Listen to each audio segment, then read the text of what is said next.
Here's a great recipe that you can use time and time again, shortcrust pastry. Very versatile for sweet and savoury dishes also. Very simply, in a bowl with 100 grams of butter. So we're going to just cube butter in there, so just cold butter. In you go. And to that we're going to add 225 grams of the Odlums cream plain super flour.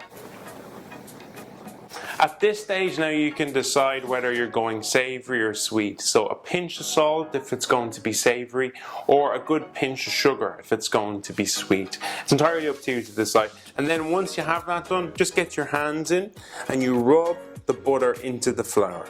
Just like that. So once you have that well rubbed in, you'll get like a breadcrumby consistency, quite like this here. Just to bring it all together, you can normally add a little bit of water, or I like to use milk. Just gives a lovely kind of creamy consistency. So we just add a little drop of milk to it, like so, and then we just bring it all together.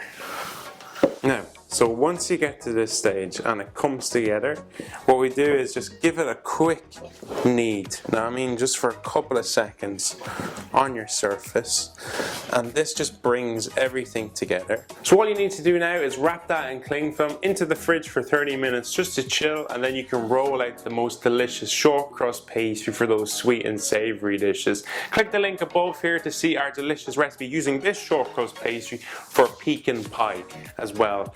And we'll see you all soon. Thank you.